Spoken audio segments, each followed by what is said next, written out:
你或者你屋企嘅老人家係咪都好鍾意咁樣做？每逢過節，同親戚街坊食完飯，或者見到親戚搬屋清嘢，總會順手攞啲二手衫、舊擺設，甚至唔知邊度嚟嘅精緻小禮物返屋企，個心仲諗住，哇，慳返筆，件嘢又新淨，真係賺到啦！但我今日要同你講一個好反常嘅真相，你以為自己係佔咗便宜，執到寶，其實你可能係親手將一個吸氣黑洞請咗入屋。有5種禮物，人哋送俾你，你千祈唔好收，收咗唔單止會無端端漏財，仲會將你全家辛辛苦苦積落嚟嘅福氣同陽氣吸得一乾二淨。好多時，上一代人經歷過窮日子，慳家係刻喺骨子裏面嘅習慣。親戚送幾件佢個孫唔着嘅舊衫過嚟，或者街坊過年送個靚靚地但又唔知擺喺邊嘅舊古董擺設，大家推搪幾句就高高興興咁收低，心入面仲覺得呢啲叫人情世故，叫做沾下人哋嘅喜氣。但你停低諗一諗，你沾返嚟嘅究竟係喜氣定係晦氣？現代人好多時都被物質蒙蔽咗雙眼，喺一般人眼中，一個水杯就只係一個水杯，一件衫就只係一塊布。大家淨係睇到表面嗰個形體，睇唔到裏面藏住嘅玄機。但係老祖宗喺易經裏面一早講得好清楚，4個字：同氣相求。呢個世界萬物皆有靈，萬物皆有氣。任何一件物品，由佢俾人製造出嚟，去到俾人用過，再轉手去到你度，喺呢個漫長嘅過程入面，佢表面上係一件死物，但實際上佢已經深深咁吸附咗上一手主人嘅氣場，就好似一塊海綿咁。你將佢浸過落坑渠水度，就算你事後曬乾咗，表面睇落去乾淨冇事，但入面嗰陣燶味同微細嘅污垢依然喺度。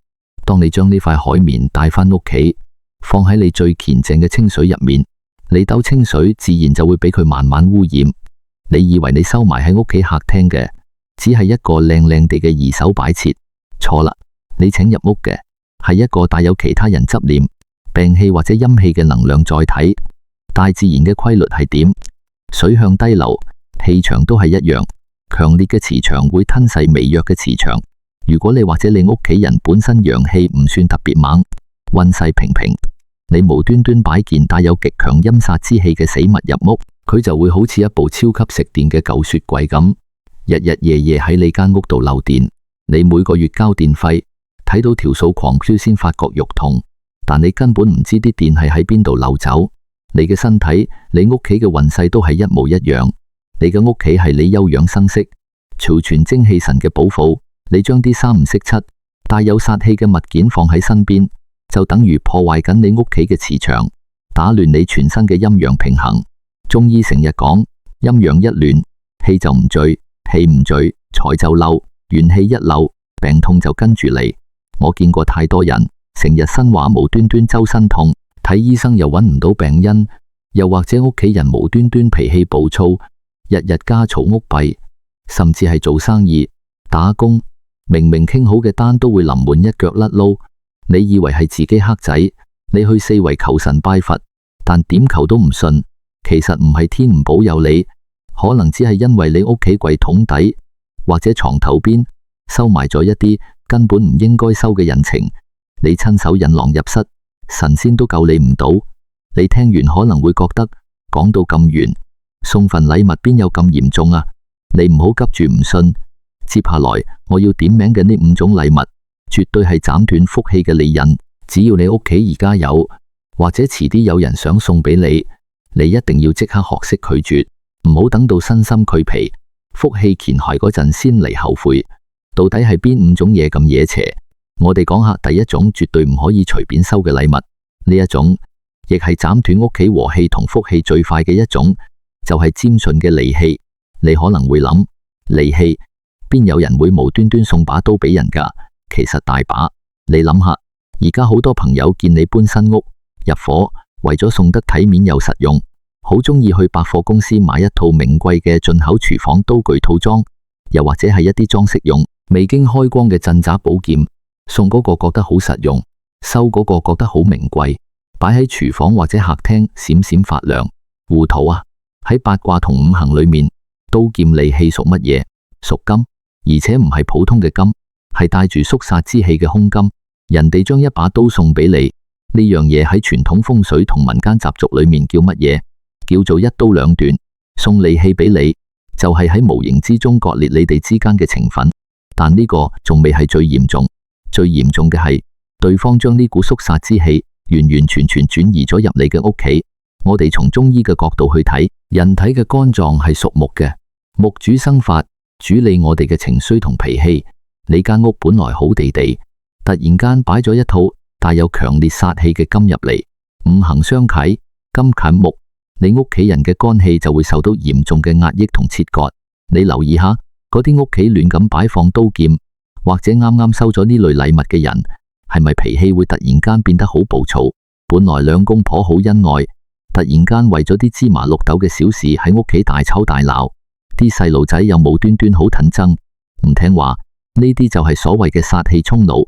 呢種禮物一入屋就係嚟吸走你屋企嘅感情運，佢會將你屋企嘅和氣全部割斷。老人家成日講和氣生財，和氣都冇埋，你間屋點聚財？你就算出去賺幾多錢，返到屋企家無寧日，啲錢最後都會因為各種煩心事而留得一乾二淨。講到呢度，如果你真係收過呢種禮物，又覺得唔好意思退返俾人，點算好？老祖宗其實一早留低咗化解嘅智慧，非常簡單，直接象徵式咁俾返1蚊或者10蚊銀仔對方。呢個動作叫做買，唔叫送。你一俾錢，銀貨兩和，性質就變咗，嗰股由送帶嚟嘅殺氣同因果就即刻化解咗。你看，就係咁簡單。講完利器，我哋講第二種，亦係最多長輩、婆婆媽媽最容易踩中嘅陷阱，就係來歷不明嘅二手古董。舊衫、舊擺設，好多老人家特別中意拿親戚朋友着過嘅舊衫，或者去二手市場、古董街尋寶，淘一啲平平地嘅舊擺設返屋企。佢哋覺得咁樣係慳錢，叫做勤謹持家。但我好坦白話你知，呢啲唔叫慳錢，呢啲叫攞自己嘅命水嚟開玩笑。中醫有一句說話叫做陽化氣，陰成形。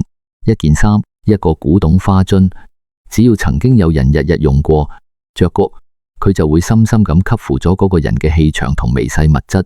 你想下，如果嗰件物件嘅上一手主人係一個長期病患者，一個黑氣纏身嘅人，甚至乎係一個已經唔喺人世嘅人，佢留低嘅東西上面就沾滿咗濃濃嘅陰氣同病氣。呢啲氣場你用對眼係睇唔見嘅，但佢實實在在咁存在喺物件嘅紋理之中。你將呢啲帶有陰氣嘅二手嘢高高興興咁帶返屋企，着喺自己身上，或者擺喺床頭，你知唔知會有咩後果？你個人嘅陽氣係非常珍貴嘅，佢就好似你身體裏面嘅一個小太陽，保護住你免受外界邪風病氣嘅入侵。而呢啲陰氣極重嘅舊物件，就好似一粒巨大嘅千年寒冰，你將塊冰貼身擺，你用你身體裏面嘅太陽去烤呢塊冰，結果會點？塊冰未必會即刻溶，但你嘅陽氣就會俾佢源源不絕咁吸走，消耗淨盡。陽氣一下含，人會點？最明顯嘅徵兆就係你會經常覺得莫名其妙咁攰，明明瞓足8個鐘，朝早起身都係覺得周身骨痛，條腰赤赤痛，甚至開始頻頻發噩夢，精神恍惚。呢種禮物係嚟同你討健康齋，吸走你嘅健康運嘅。你以為執幾件平衫係慳咗錢，但你透支咗自己嘅精氣神。到你老咗，陽氣耗盡，病痛纏身，要瞓喺病床度，仲要後代出錢出力去照顧你，拖垮成個家庭嘅經濟。呢個代價你話重唔重？所以除咗係直系血親，例如阿爺傳俾個孫嘅玉佩，阿媽留俾個女嘅嫁妝，呢啲叫做氣脈相承，有親情血緣嘅庇護係冇問題嘅。除此以外，其他來歷不明嘅舊嘢，無論佢表面幾名貴幾靚，或者人哋點樣白送俾你都好，全部都唔好要。將呢啲沾滿別人霉氣同未知氣場嘅物件，通通清出屋企，先至係真正嘅守財保平安。講到呢度，你可能會話舊嘢我唔收，有殺氣嘅刀劍我都唔收，我淨係收啲新淨嘅名貴嘅名牌禮物，咁總冇死啦啩？咁你又錯啦。有種禮物越係名貴越係靚，如果你唔識得點樣處理，佢分分鐘會變成一個超級黑洞，將你原本要入袋嘅錢吸到1毫子都唔成。點解舊時啲老人家親戚朋友過生日送個銀包或者手袋，硬係要喺入面塞一封利是，或者放一個幾毫落去？你以為佢哋真係嫌錢多，定係貪得意？唔係啊，呢個正正就係老祖宗破解空庫吸財嘅大智慧。今日我要講嘅第3種千萬唔可以隨便收嘅禮物，就係空嘅銀包、空嘅手袋，或者係一啲叫做聚寶盆但入面空了了嘅擺設。而家啲年輕人好鍾意喺朋友生日或者升職嗰陣，夾錢買個名牌銀包送俾人，收嗰個覺得好有面子，送嗰個又覺得夠大體。婆婆媽媽有時收到新抱或者個女送嘅新手袋，都開心到四圍同街坊炫耀。但你打開個袋睇下，裏面除咗幾張硬卡紙同防潮珠，乜都冇，乾乾淨淨。喺風水學同易經嘅概念裏面，銀包同聚寶盆代表啲乜？代表你嘅財富。你試下幻想一個完全空虛嘅財富，突然間進入咗你個人嘅氣場同磁場，會發生咩事？大自然嘅規律係唔容許絕對真空存在嘅。一個空嘅容器，佢嘅本能就係要填滿自己。佢點樣填滿？佢就會好似一個微型嘅黑洞咁，瘋狂咁去吸取你身邊原本有嘅財氣。呢個就係所謂嘅空庫吸財。你明明呢個月做嘢好順利，本來預咗有一筆花紅或者獎金落袋，又或者買開嗰隻股票升得好地地，點知無端端臨尾香，公司話減預算，或者股市突然插水，筆錢就咁唔見咗，又或者屋企啲電器無端端壞晒，焗住要攞嚿錢出嚟維修。你去邊度揾原因？你以為係大環境唔好，自己黑仔，其實可能就係因為你個袋入面多咗一個不斷吸你財氣嘅空殼。中醫裏面有句說話叫做虛不受補，反好其真，意思係話，當一個身子極度虛弱、五臟六腑都空虛嘅人，你突然間塞支千年人命俾佢食，佢唔單止吸收唔到，反而會因為藥力太猛，消耗埋佢體內僅餘嘅真氣。放喺磁場學度，道理係一模一樣。一個極度空虛嘅財富，你以為佢係嚟幫你裝錢，點知佢因為太餓，反而將你原本平穩嘅財運擾亂晒。你嘅財氣俾個空殼扯住，你做投資就容易失利，出街就容易跌錢，點樣慳都存唔住錢。再講深一層，呢種空其實會同你內心嘅匱乏感產生共振。佛家成日講氹親痴，當你見到個名牌銀包，心入面生起一絲貪念，覺得話唔使錢就有個名牌用，真係着數。嗰一刻，你個心其實係處於一種窮同貪嘅狀態。個空銀包嘅磁場啱啱好就同你呢種想佔便宜嘅匱乏感接通咗，結果就係越想氹，反而越漏財。咁點樣化解？非常之簡單，1毫子都唔使去求神拜佛。如果你真係收到別人送嘅銀包或者手袋，你第一時間唔好理3721，自己攞一張20蚊紙、100蚊紙，或者放2個金光閃閃嘅銀仔入去。呢啲錢喺玄學上叫做錢母，有咗錢母，呢個財號就唔再係死物，佢變咗一個活嘅財富。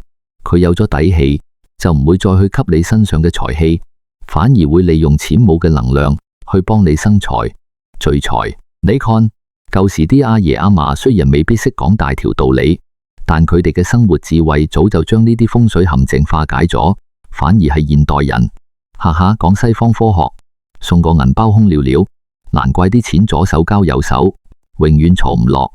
不過講到尾，破財都算是少，錢冇咗可以再賺，但如果有一種禮物係會直接侵蝕你嘅精神，甚至每晚趁你瞓覺嗰陣默默咁吸走你嘅元氣，咁就真係手尾長。你諗下，你間睡房係你最放鬆、防備心最低嘅地方，你以為鎖埋房門就最安全，但如果喺你床頭一直有對眼默默咁望住你瞓覺，你估下佢究竟係乜嘢？答案可能就係你，或者你屋企人貪得意買返嚟，甚至係朋友去旅行買俾你做手信嘅人形公仔、逼真嘅洋畫畫，又或者係一啲面目精龍嘅木雕面具。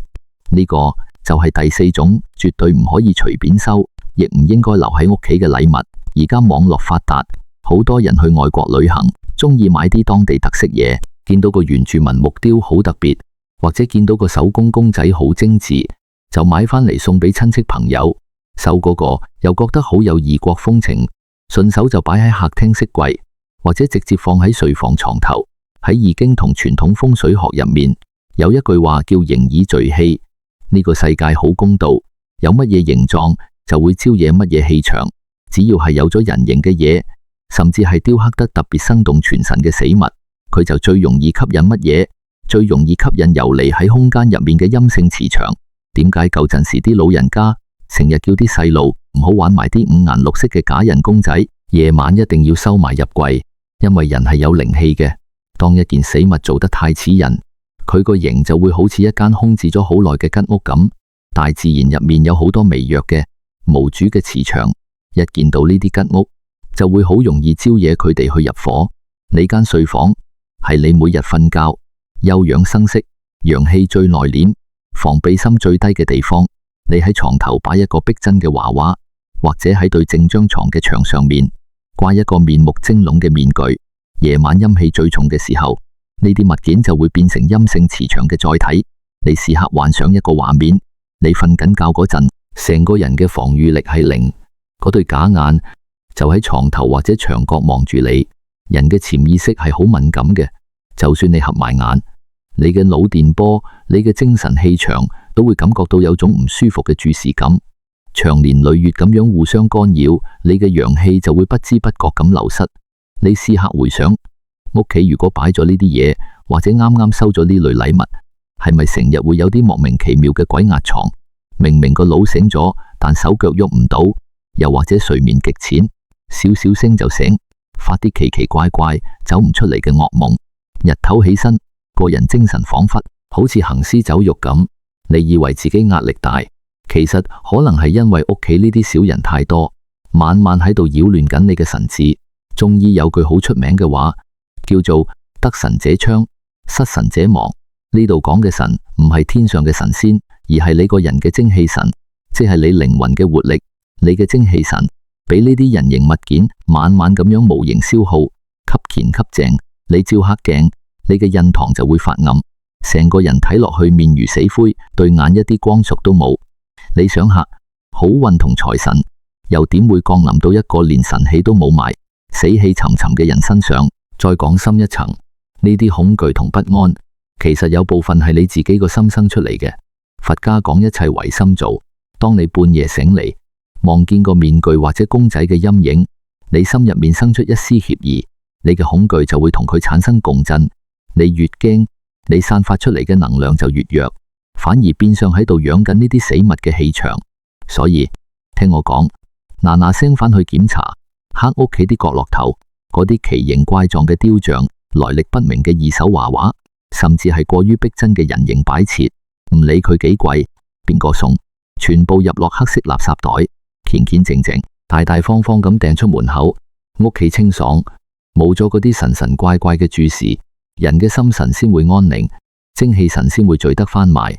講到呢度，你可能已經冷咗好多嘢出街，個心都鬆咗少少。但係上面講嘅4種禮物都只係擺喺你身邊吸你嘅氣，而第5種禮物就真係得人驚啦。佢唔係擺喺度咁簡單，而係你要日日踩喺腳底，佢會由你身體最脆弱、最重要嘅穴位，將啲病氣同霉氣直接打入你嘅五臟六腑，斷你嘅健康根基。而且最荒謬嘅係，呢樣禮物好多時仲係後輩當成一片孝心咁，親手送俾老人家。你估下到底係乜嘢？其實呢樣嘢就係鞋。好多後生仔女出於一片孝心，見到阿爸阿媽、阿爺阿嫲對鞋舊啦，或者覺得佢哋行路辛苦，就會特登去買一對好貴、好舒服嘅運動鞋送俾老人家。後生仔覺得呢啲叫關心健康，但喺我哋中華傳統嘅智慧同中醫經絡學裏面，呢個絕對係一個大忌。首先，我哋講最基本嘅意頭，廣東人最清楚，鞋嘅諧音係乜嘢？係邪。送鞋俾人喺民間風水嘅寓意裏面，就等於將邪氣送俾對方，而且鞋係用嚟行路嘅。送鞋俾人潛台詞就係請你走人，或者係割斷彼此之間嘅緣分。但係如果單純只係講意頭，我都唔會攞出嚟當成第5大黑名單咁嚴重。真正得人驚嘅係從中醫同氣場嘅角度去睇，我哋人體嘅12經絡入面，有一條叫足少陰震經。呢條經絡嘅起點喺邊度？就喺你腳板底最凹陷嗰個位，湧泉穴。老祖宗講得好清楚，震係先天之本，係我哋生命之源。湧泉穴，顧名思義，就係生命之水湧出嚟嘅泉眼。你着住對鞋，日日踩喺地下，直接承接住大地嘅地氣。如果你收嘅係別人送嘅鞋，特別係嗰啲二手鞋，人哋着過幾次唔啱着就轉送俾你嘅舊鞋，裏面就完完全全印滿咗上一手嘅足底氣場同埋寒氣。如果上一手本身係一個運勢極差，或者身體有暗病、震氣虛弱嘅人，佢留低喺對鞋入面嘅病氣同陰邪之氣，就會順住你腳板底嘅湧泉穴，毫無防備咁直衝入你嘅震經。震氣一俾呢啲外來嘅邪氣入侵，人會點？最直接嘅反應就係你會開始覺得條腰成日痠痛，行步路對腳好似灌咗鹽咁重，下半身無端端變得好虛弱。男嘅容易虛，女嘅就容易宮寒。老人家最怕就係下盤唔穩，根基一浮，跌一跤就大件事。呢種禮物唔係嚟幫你行路，而係嚟斷你健康根基嘅。所以喺好多傳統習俗裏面，老人家如果真係要收後輩送嘅新鞋，一定會攞翻一個幾毫或者10蚊8蚊嘅硬幣，親手交翻俾個後輩。呢個動作非常之有智慧。佢表示對鞋係我自己買嘅，唔係你送嘅。用一個金幣就將送邪呢個風水局完美咁破咗，絕對唔係迷信，而係一種切斷不良因果、守護自己湧泉大穴嘅自我保護機制。講到呢度，我哋已經盤點晒呢5種會瘋狂吸走你屋企運勢嘅禮物，帶着肅殺之氣嘅尖銳利器，沾滿陰氣同病災嘅二手舊衫同古董，會吸乾你財運嘅空銀包，晚晚喺床頭消耗你神氣嘅人形公仔，仲有由腳底直插5臟6腑嘅鞋。我諗墳墓前嘅你或者你屋企嘅老人家聽完可能個心已經囉咗一下。你可能會諗，死啦，以前唔識嘢，呢5種嘢我屋企中咗3、4樣，而且擺咗好幾年添，難怪呢幾年屋企人成日病，啲錢又儲唔落。原來屋企個風水早就俾呢啲嘢破壞晒。好多人一去到呢個位就會開始慌，跟住點做？就係四圍去揾大師，花幾千甚至幾萬蚊去買啲乜嘢開光陣法、昂貴嘅風水擺設翻嚟，企圖去化解屋企陣陰邪煞氣。糊塗啊！現代人就係咁，遇到問題永遠捨近求遠，總係覺得要使大把鈔票先可以消災解難。其實老祖宗早就將最頂級嘅化煞方法留咗俾我哋。呢招化解法非常簡單。首先，第一步亦係最重要嘅一步，你要的起心肝，將嗰啲來歷不明嘅二手衫、惹邪嘅人形公仔、舊鞋或者帶着煞氣嘅利器，即刻打包，虔虔正正咁掟出門口，一件都唔好留戀。丟咗之後，屋企殘留嗰啲陰邪之氣點樣清？你要用到2樣嘢，粗鹽同埋太陽嘅純陽之氣。喺易經同傳統磁場學入面，粗鹽係一種吸收性極強嘅物質，佢天生就有淨化磁場、吸附陰氣嘅作用。你揀一個天朗氣清、猛太陽嘅日子，將屋企所有嘅窗戶全部打開，拉開晒啲窗簾，俾陽光毫無保留咁直射入屋。陽光係天地之間最大嘅純陽之物，任何陰暗霉氣喺猛太陽底下都會無所遁形。跟住你攞幾個細細地嘅碟仔，裝滿粗鹽，分別放喺屋企客廳同睡房嘅4個角落頭。點解特別強調睡房？因為睡房係你每日休養生息嘅地方，保留一個最純粹、最恬靜嘅休息環境，係最基本嘅養生之道。你將啲粗鹽放喺角落頭，擺足3日。呢3日入面，粗鹽就會好似一部天然嘅空氣淨化機咁，將屋企殘餘嘅病氣、煞氣、怨氣全部吸晒入去。3日之後，你將呢啲吸滿晦氣嘅粗鹽直接倒入馬桶沖走，千祈唔好留喺屋企。利用粗鹽嘅淨化力，加埋太陽嘅純陽之氣，將你屋企嘅氣場徹徹底底咁洗刷一次，陰陽相窮，邪不能勝正，就係咁簡單。老祖宗幾千年前留落嚟嘅生活智慧，實用得不得了。你仲使乜去外面亂使冤枉錢？講到呢度，我想同大家講幾句心底話。呢幾分鐘嘅影片表面上係教緊大家點樣避開風水陷阱，點樣處理死物。但係如果你睇到最後，依然覺得煞氣只係依附喺嗰幾件物品上面，咁你就真係未睇通透啦。佛家有句話，一切唯心造，真正嘅煞氣究竟由邊度嚟？你靜低心諗下，點解嗰套名貴但帶煞嘅刀具會入到你屋企？點解嗰幾件沾滿病氣嘅二手衫，你會放落自己個衣櫃度？個源頭唔係件死物識自己生對腳行入嚟，而係你個心，係因為你心入面有一絲貪平，想佔便宜嘅念頭，又或者係因為你怕得罪人，唔好意思拒絕，死要面子，結果就將人哋推過嚟嘅因果同業力硬生生咁吞咗落肚。所謂嘅引狼入室，嗰隻狼其實就係你內心未放低嘅貪嗔癡。好多老人家成日四圍打聽，點樣可以長命百歲，點樣可以安享晚年。其實真正能保你長壽、舒舒服服過好下半世嘅，從來都唔係咩名貴嘅保健品，亦唔係咩大富大貴嘅風水陣，反而係一啲睇落去好笨拙、好唔起眼嘅生活好習慣。例如定時定候清理屋企嘅雜物，唔好貪戀無謂嘅身外物。例如堅持每日將自己瞓覺嘅地方打理得乾爽明亮。又例如識得堅定咁拒絕一啲唔屬於自己嘅好意。呢啲看似笨拙嘅斷捨離，正正就係幫你守住元氣、延年益壽嘅最高深智慧。風水講到最尾，就係你個人嘅心境同德行。你個心如果係清淨嘅、端正嘅，就算你住喺一間簡陋嘅屋仔入面，裏面都會充滿生機同和氣。如果你個心係貪婪嘅，充滿恐懼同算計嘅，就算俾你住入皇宮，你都會日日疑神疑鬼，覺得周身唔聚財。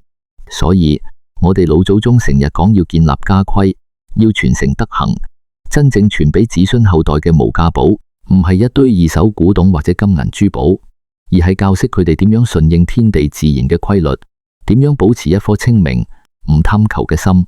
你將呢種虔正通透嘅生活態度一代一代咁傳落去，呢個先至係真正保佑你成個家族興旺、平平安安嘅最強護身符。好啦，今日我哋就講到呢度。如果你覺得今日講嘅道理令你恍然大悟，解開咗你心入面嘅一啲鬱結，請你依家就俾個讚，當係同呢份正能量結個善緣，亦都請你撳低訂閱呢個頻道。宇宙嘅能量規律係互相吸引嘅，你選擇持續吸收善知識，福氣自然就會追住你嚟。最後，我想請大家做一件事，喺墳墓下方嘅評論區寫低你屋企而家最應該抌走嘅一件死物，或者你心入面最放唔低嘅一個執念，唔好怕肉酸，寫出嚟就等於你向宇宙宣告，你要同過去嘅霉氣同內心嘅貪念正式告別。我哋下期再見。